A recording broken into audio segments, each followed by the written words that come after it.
मित्रों प्रणाम, जय श्री राधे। आज हम बात करने हैं वाले हैं सिंह राशि पर। सिंह राशि दिसंबर के महीने का मासिक राशिफल आइए जानते हैं, जिसका स्वामी सूर्य नारायण है, जो प्रत्यक्ष देवता हैं। ऐसे सूर्य जो संपूर्ण ब्रह्मांड में जिसकी शोभा तीनों लोकों में विराजमान है, समस्त प्रकृति का जो सौंदर्य सूर्य की ही कृपा से चारों तरफ विद्यमान है, ऐसे सूर्य नारायण भगवान को हम प्रणाम करते हैं। और जो महामंत्र है गायत्री मंत्र, वो भी इन भगवान सूर्य नारायण की आराधना में ही लिखा गया। सभी ग्रहों में सूर्य का ऊंचा स्थान है, ऊंचा पद है। सूर्य को ग्रहों का राजा कहा जाता है। जो इनका वार है वह रविवार है। सूर्य से हमें हमारे शरीर में जो हमें ज्वर आता, जो बुखार आता है, नेत्र से संबंधित कोई दिक्कत होती, सर से संबंधित कोई किसी प्रकार की कोई प्रॉब्लम होती है, तो कहीं ना कहीं सूर्य का ही प्रकोप चल रहा है। सरकारी कामकाजों में कोई अड़चन आती है, या सरकारी कामकाज हमारे जल्दी बन जाते हैं, या सरकार के द्वारा सरकार की हम कोई रोटी खा रहे हैं, यानी पे जॉब कर रहे हैं, किसी पद पे हम प्रतिष्ठित हैं, तो कहीं ना कहीं सूर्य हमारा अच्छा, सूर्य की ही कृपा से हमें ये सब प्राप्त हो रहा है। पिता की कृपा, पिता का जो हमारे सिर पे हाथ है, पिता का जो सुख हम भोग रहे हैं, कहीं ना कहीं सूर्य की ही कृपा से ये सब हो रहा है। ऐसे सूर्य नारायण जब इनके साथ मंगल ग्रह आ जाते हैं, सूर्य के साथ मंगल जो इनके मित्र हैं, तो यहाँ 4 चांद लगा देते हैं और चारों दिशाओं में इनकी चमक फैल जाती है। जब सूर्य के साथ राहु या केतु आते हैं, खास करके राहु, तो एक ग्रहण योग बन जाता है, सूर्य पीड़ित माने जाते हैं। कार्तिक के महीने में सूर्य तुला राशि में होते हैं। यहाँ पे सूर्य को नीच राशि में माना जाता है, यहाँ पे सूर्य नीच के हो जाते हैं। जब भी सूर्य नीच के होते हैं तो एक लक्षण होता है कि मुंह में एक झाग सा बन जाता है, बार बार जो है मुंह में पानी आ जाता है, तो ये सूर्य के नीच के लक्षण है। जिस व्यक्ति का सूर्य नीच का होता है वो ज़्यादा नमक खाता है, और अगर हमें सूर्य को अच्छा करना है तो हमें नमक की मात्रा कम कर देनी चाहिए। शरीर का कोई भी अंग अगर नकारा हो जाए तो हमारा सूर्य खराब हो रहा है। अगर कोई पशु पालन कर रहा है, उसका दुधारू कोई भी जानवर गुम हो जाए, तो आपका सूर्य बेकार हो रहा है, खराब हो रहा है। सूर्य को अच्छा करने के लिए खास करके सिंह राशि वालों के लिए प्रातः काल ब्रह्म बेला में, ब्रह्म मुहूर्त में उठना चाहिए, यानी सूर्य उदय होने से पहले, उससे पूर्व आप नहा धो करके बिल्कुल तैयार हो जाइए और सूर्य की उदय होने की प्रतीक्षा करें। उनके स्वागत में आप खड़े रहिए, तो आपका सूर्य उच्च का हो जाएगा, अच्छा हो जाएगा। ये सबसे बड़ा उपाय है। सिंह राशि वाले या सिंह लगन वाले, इनको क्रोध ज्यादा आ जाता है, बात बात पे चिढ़ जाते हैं। सिर से संबंधित या आंखों से संबंधित, आंखें लाल रहना, सिर में दर्द बना रहना, ये सिंह लगन या सिंह राशि वालों के लिए मुख्यतः देखा जाता है। आपकी जो राशि का स्वामी सूर्य नारायण है, इस मंथ वर्तमान समय में 16 दिसंबर तक सुख भाव में, यानी आपकी चतुर्थ हाउस में विराजमान है, मंगल के साथ, अपने मित्र के साथ। और 16 दिसंबर के बाद आपकी पंचम हाउस में बुध आदित्य योग बना करके पंचम हाउस में विराजमान हो जाएंगे। लगन की बात चल रही है। लगन में जो चंद्रमा है वह 4, 5, 6 तारीख को दिसंबर में इसका संचार चल रहा है। आपकी राशि को, आपके लगन को शनि महाराज भी देख रहे हैं, क्योंकि शनि आपकी राशि से सप्तम में, यानी कुंभ राशि में विचरण कर रहे हैं, तो सप्तम दृष्टि से आपकी राशि को, आपके लगन को देख रहे हैं। और गुरु भाग्य स्थान में विराजमान है, पंचम दृष्टि से आपकी राशि को, आपके लगन को देख रहे हैं। ऐसे में अपने आप को अग्रेसिव ना करें, क्योंकि जो आपकी राशि का स्वामी सूर्य नारायण है वह मंगल के साथ, अपने मित्र के साथ, दोनों पावरफुल ग्रह है, तो कहीं पे भी ज़्यादा अग्रेसिव होने का प्रयास न करें। और अपने आप को ओवर कॉन्फिडेंस, वो भी आपके लिए खराब हो सकता है, इसलिए उससे भी बच के रहने की आवश्यकता है। खास करके 1 दिसंबर से लेकर के 16 दिसंबर तक।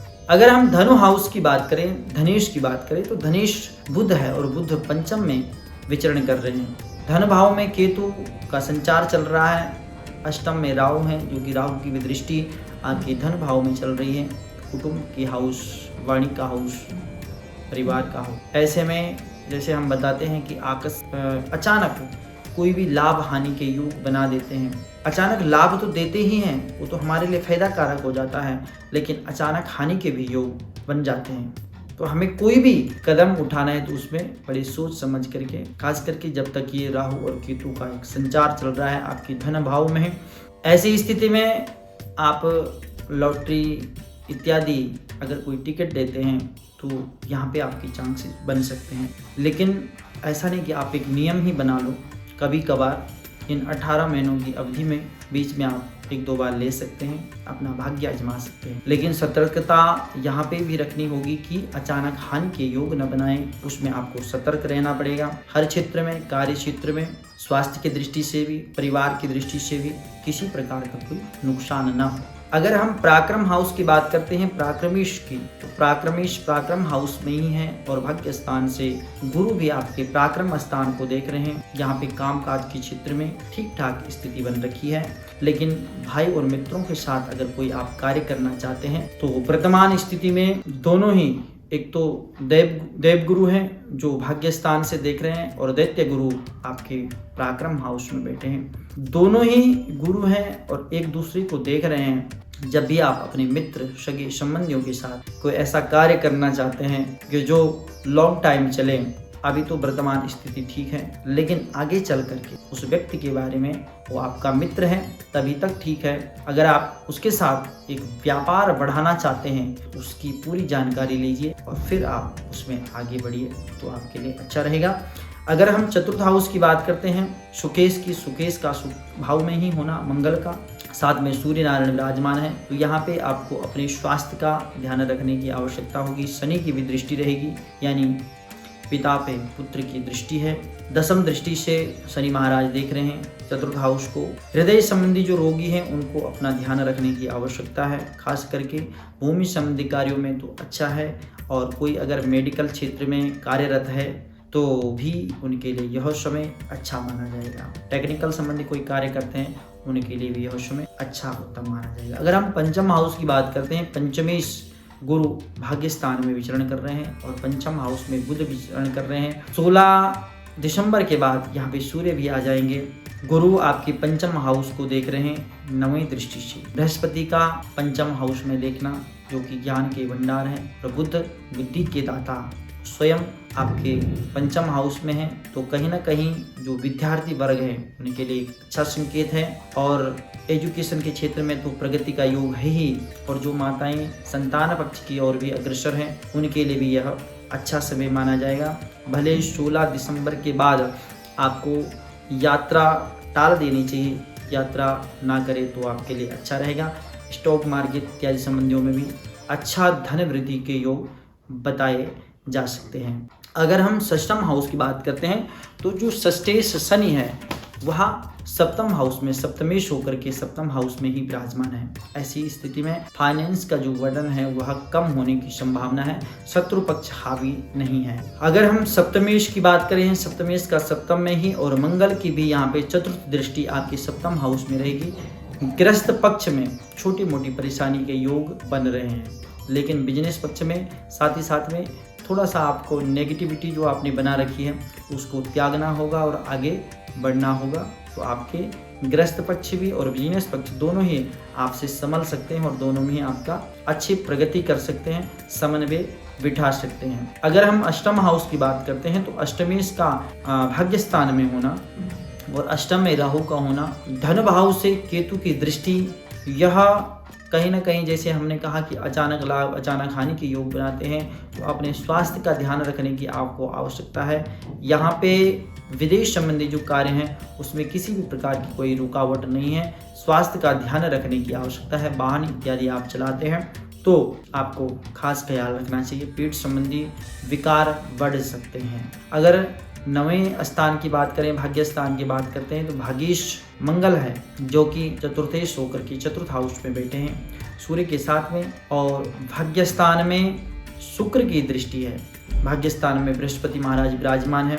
यहाँ पे हायर एजुकेशन के लिए तो अच्छा है, लेकिन कन्फ्यूजन की स्थिति को आपको त्यागना होगा। दुविधा में ना रहें, दुविधा से हटें तो आपका कार्य अच्छा रहेगा। और भाग्य भरोसे भी कोई चीज़ छोड़ने की आवश्यकता नहीं, बल्कि भाग्य के सहयोग से आप चलिए तो आपका कार्य अच्छा होगा, उत्तम रहेगा। अगर हम कर्म स्थान की बात करते हैं, 10वें स्थान की, जो दशमेश शुक्र है वह आपके पराक्रम स्थान में विराजमान हो रखे हैं। ऐसे में सूर्य और मंगल की दृष्टि आपके कर्म स्थान में रहेगी। तो ये एक बहुत अच्छा योग है, बहुत अच्छा संयोग है। सरकार संबंधी कोई अगर आप कार्य कर रहे हैं या करने वाले हैं, या आपने कोई नौकरी के लिए अप्लाई किया है, तो उस क्षेत्र में आपके लिए बहुत अच्छा और उत्तम योग माना जा सकता है।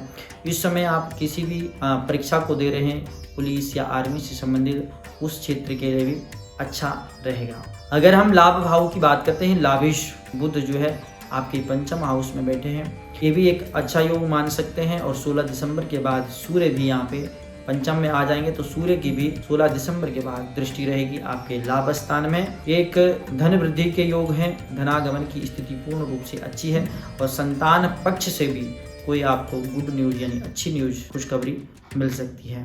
द्वादश हाउस की बात करें तो द्वादशीश चंद्रमा है। चंद्रमा जैसे मैंने आपको बताया कि 4, 5, 6 तारीख को आपकी लगन में ही संचार करेंगे।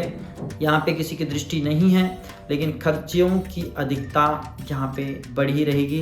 कोर्ट कचहरी से आपको दूरी बना करके रखना चाहिए। तो इस प्रकार से ये आपका मासिक राशिफल दिसंबर के महीने का। सूर्य उपासना आपके लिए फलकारी रहेगी, लाभकारी रहेगी। जिस प्रकार से मैंने आपको बताया, प्रातः काल वेला में उठना ये आपके लिए एक बहुत अचूक उपाय माना जाएगा। तो आज के लिए इतना ही। प्रणाम, जय श्री राधे।